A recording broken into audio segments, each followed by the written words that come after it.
antes mesmo de você ser formado no ventre da tua mãe, eu já te conhecia.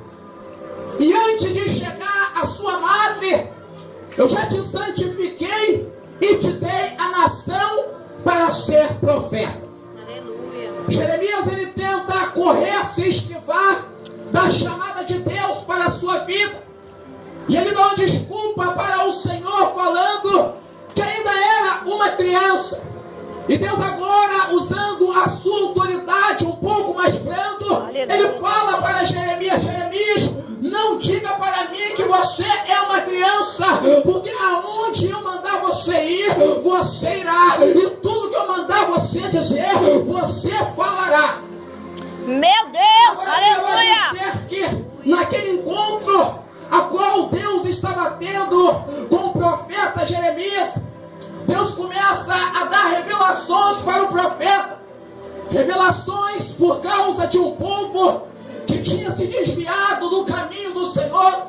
Revelação por causa de um povo que se encontrava diante do pecado, diante da desobediência na presença de Deus. Agora a Bíblia vai dizer que Deus, ele dá a primeira visão para o profeta, e é uma visão de uma vara de amendoeira. Segundo os estudiosos, vai dizer que a vara de amendoeira, ela é a primeira árvore a florescer quando vem chegando a primavera, e ela simbolizava o pecado de Israel, o pecado das nações vizinhas. A qual estava se engrandecendo, se multiplicando cada vez mais diante da visão e das narinas do Senhor. Aleluia. Jeremias, ele contempla aquela visão e Deus pergunta para ele: Jeremias, o que é isso que tu vê? Eu vejo uma vara de amendoeira, Senhor. Viste bem, porque eu velo para cumprir com a minha palavra. Fica sentado. Creio que nessa noite você que adentrou por essas portas, você tomou posse do chamado de Deus. Você tomou posse de uma promessa de Deus para a tua vida. Alega tu o teu coração, porque Deus, ele te fala nessa noite, homem e mulher de Deus, que ele não é homem para que minta, e nem filho do homem para que possa se arrepender. Por acaso diria eu, e não cumpriria sobre a tua vida o que ele já decretou? Meu Deus. Canto redevaz. Aleluia. Tem homens e mulheres que muitas das vezes se sentem intimados com as adversidade a qual o inimigo ele lança sobre a nossa vida. Muitas das vezes se sentimos intimidados sobre as invejas que se levantam sobre a nossa vida, sobre as palavras de maldição. Muitas das vezes nós se deparamos com isso e se afligimos. Mas Deus, nessa noite, ele manda te dizer: não adianta fazer despacho na encruzilhada, não adianta ter inveja, não adianta fazer uma culparia lá na Mata Virgem, não adianta ter olho grande, não adianta fazer oração ao contrária, não adianta também nem te olhar de lado. Sabe o que é, querido? O que Deus preparou para a tua vida já está decretado e não pode ser revogado. Agora Deus, ele vai dar a segunda visão para o profeta. E a visão é de uma panela cujo ela ferventava e estava virado para a banda do norte. Jesus ali estava mostrando para o profeta que ele iria trazer um juízo para o povo de Israel. Porque Provérbios vai dizer que Deus, ele repreende e corrige o filho a qual ele ama e quer bem. Agora a Bíblia vai dizer, querido, que esse castigo a qual Deus iria trazer para o povo de Israel era através de Nabucodonosor. Nabucodonosor ia vir até Judá, até Jerusalém, e ia levar o povo cativo para a Babilônia. Agora inicia o ministério do profeta Jeremias. Ele tem que pregar para aquele povo a pregação do arrependimento. Ele tem que pregar para aquele povo a pregação do convertimento a Jesus. Ele tem que pregar para aquele povo, abrir os olhos daquele povo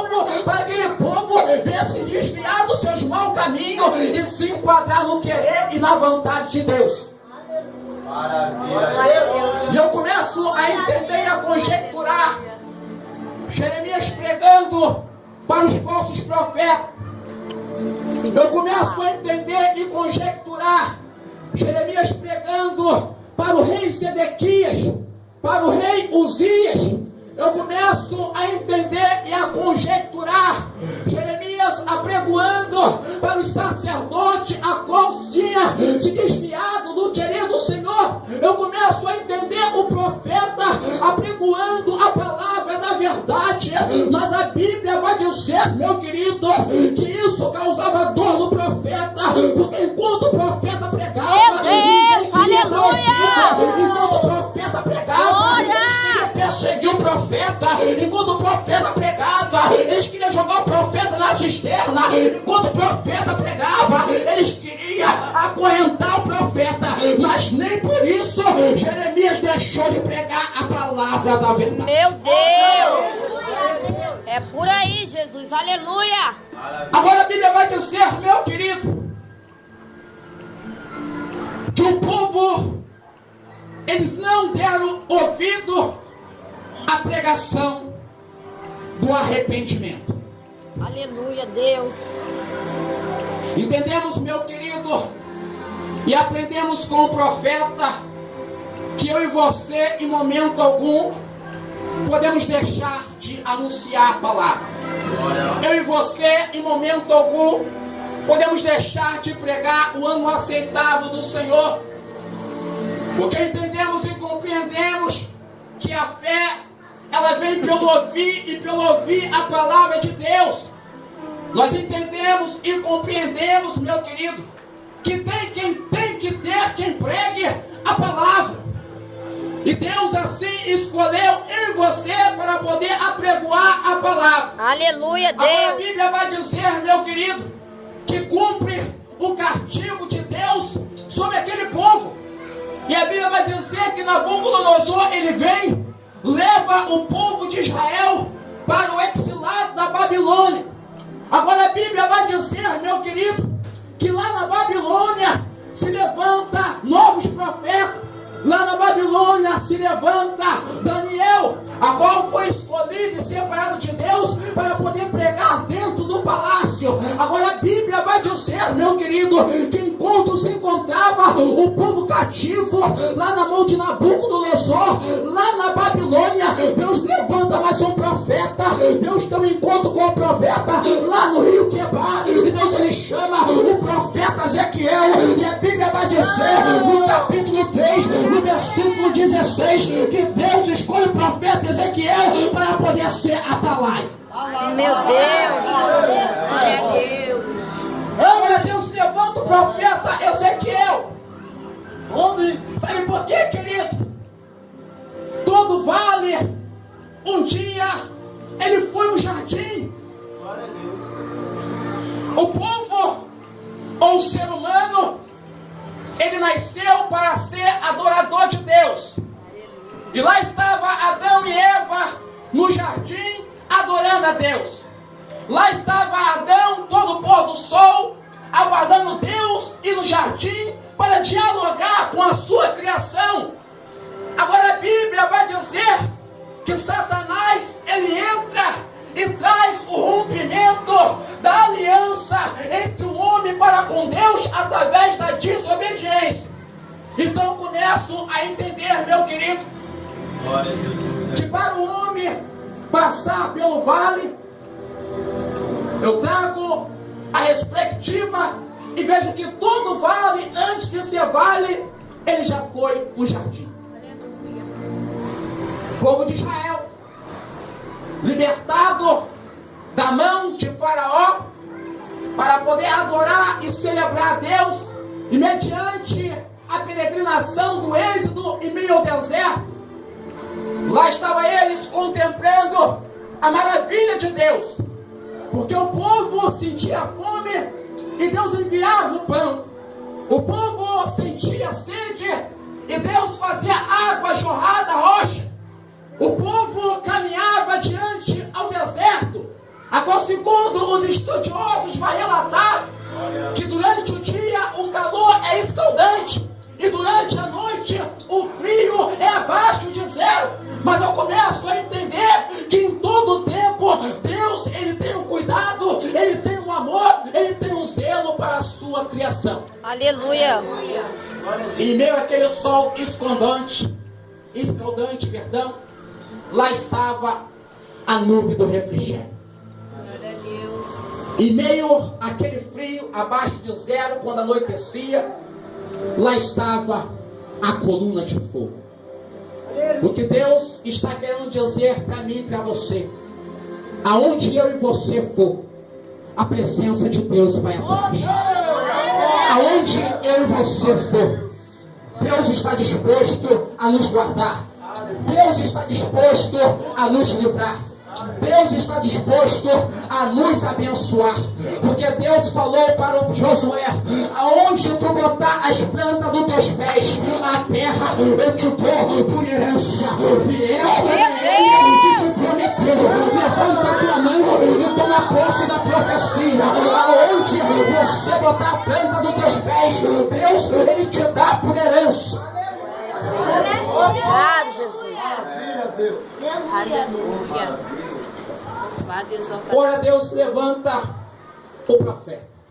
Meu Deus, aleluia. Porque Deus, ele sempre tem um plano.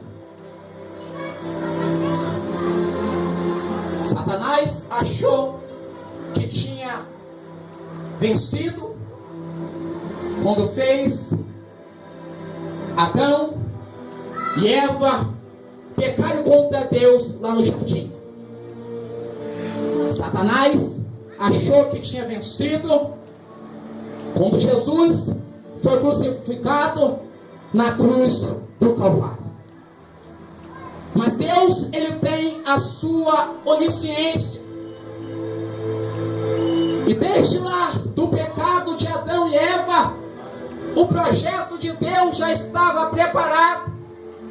Porque desde a criação do mundo, Deus, ele já tinha preparado o Cordeiro de Deus. A Bíblia vai dizer que lá estava João, aleluia, pregoando a palavra do arrependimento, lá na beira do Jordão. E João, ele começa a falar: eu vos batizo com água para arrependimento, mas há de vir um após mim, que é mais poderoso do que eu. Ele vos batizará com água e com fogo e com o Espírito Santo. E de repente, João, ele para. E eu começo a entender, a conjecturar, que a multidão também para e começa a olhar para João. E João fala: lá vem ele, lá está ele. E ele começa a conjecturar, o povo perguntando para João: cadê ele? Quem você está falando, João? Tu tá maluco? Ei, lá está vendo a quem eu tenho vos anunciado, lá está vindo a quem eu tenho vos falado. Eis que lá vem o Cordeiro de Deus que tira o pecado do mundo. E nessa noite o Cordeiro de Deus, ele passou nesse lugar. E nessa noite o Cordeiro de Deus, ele está em nosso meio. E nessa noite o Cordeiro de Deus, ele está trabalhando ao meu e teu favor. E nessa noite o Cordeiro de Deus está jogando de muralha por terra. E nessa noite o Cordeiro de Deus está jogando gigante por terra. E nessa noite o Cordeiro de Deus, ele já deu ordem aos seus anjos ao teu favor. E nessa noite o Cordeiro de Deus, ele está abrindo lá para você passar e cantar do outro lado o hino da vitória, que só o Senhor é Deus. Quero ver você adorar. Vou deixar você exaltar. Vou deixar você engrandecer o Cordeiro de Deus que está presente nessa noite, nesse lugar. Meu Deus, aleluia. O nosso Deus, ele não mudou. O nosso Deus, ele o nosso Deus, ele continua o mesmo. Por isso, meu querido e minha querida, alegre tu o teu coração. Sabe por quê? Porque se Satanás pensou que se prevaleceu sobre a nossa família, meu Deus, ele está completamente enganado. Porque Jesus, ele já deu o checkmate dele. Sabe qual é o checkmate? É ter alcançado eu e você, querido, para botar a boca no pó e orar: Senhor, converte meu marido, converte a minha filha, converte meu filho, converte a minha esposa. Ei, lá pra canto que quer detalhe, coloca a boca no pó, mulher, coloca a boca no pó, varão, porque ainda há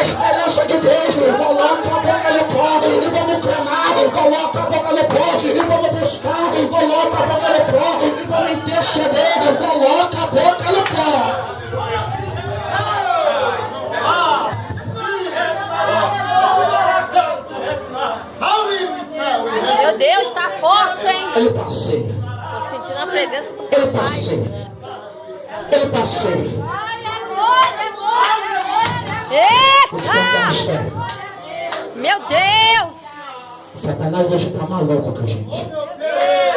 Porque o apóstolo Paulo vai dizer que a palavra da cruz é loucura para aqueles que perecem. Ele está perecendo lá no inferno, lá com o enxofre.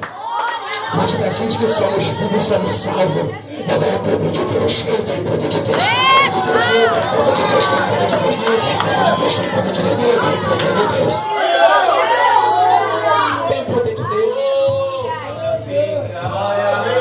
Então entenda bem, querido. Deus, Ele com a sua multiforme de trabalhar, Ele já deu o checkmate. Eita! Meu Deus, tô arrepiado.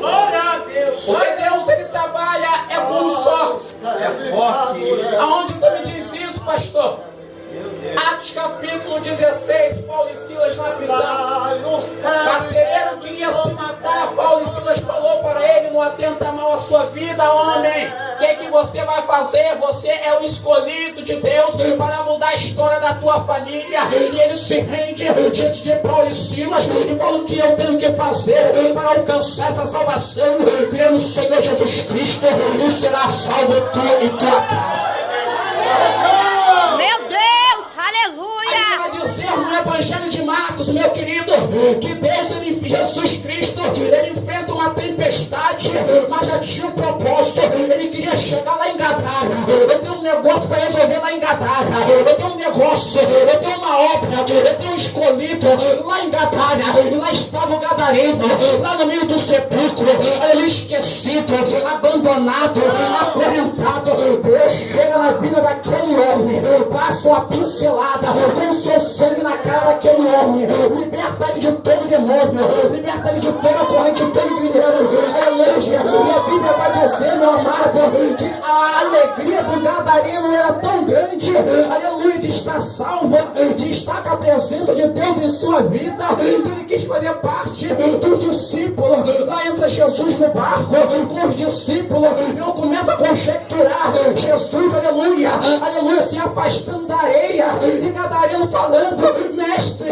aleluia, grande feito o Senhor fez pela minha vida, me leva também, deixa eu fazer parte, aleluia, dessa caravana, deixa eu ir. Agora Jesus fala para o gadareno: ei, vai para o meio dos teus e anuncia com grandes coisas eu, Senhor, te fiz.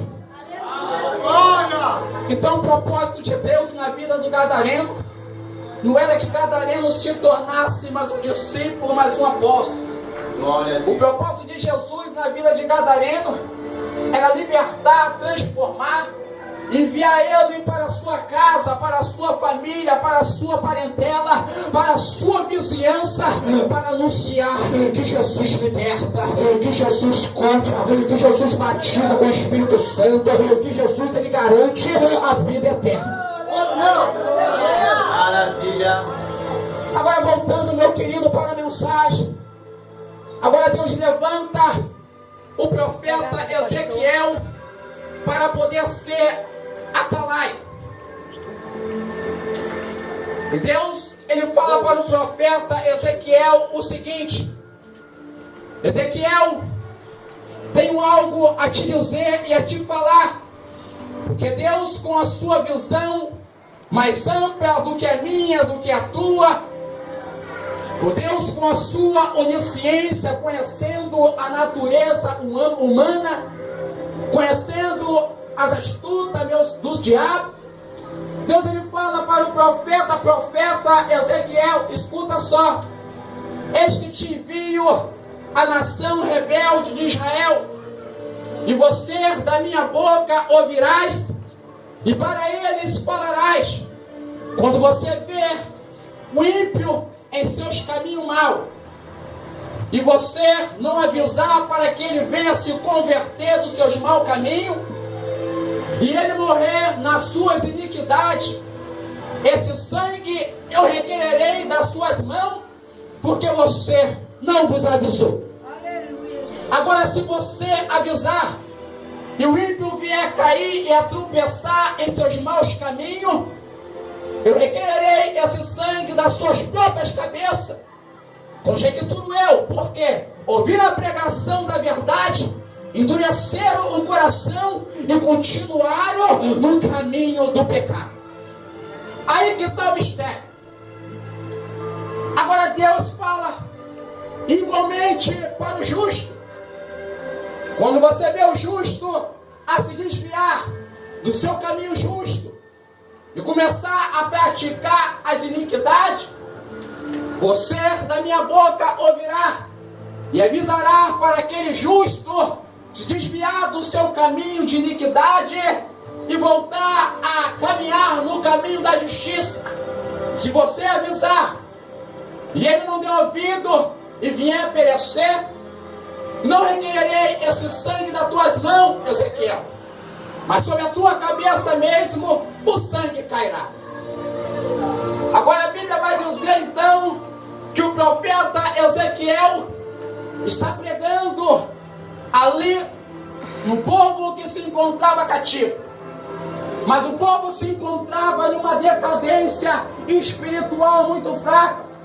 O povo se encontrava morto, porque aqueles que se encontram no pecado, ele se encontra morto para a verdade, morto para o conhecimento, a qual eu e você conhecemos, que é o conhecimento da palavra de Deus, é o conhecimento que alimenta a nossa fome, é o conhecimento que assacia a nossa sede, porque entendemos, meu querido, que Jesus, ele é a água da vida. Nós entendemos, meu querido, que Jesus, ele é o pão vivo que desceu do céu, e aquele que comer desse pão nunca mais terá fome, e aquele que beber dessa água, ele falou para a mulher samaritana: mulher, se você soubesse quem te pediria água, você fazia diferente, você iria me pedir, eu te daria água da vida, a qual faria no teu ventre uma fonte de água viva a jorrar. Você bebeu dessa água, eu bebi dessa água, e aonde eu e você passa, ela jorra,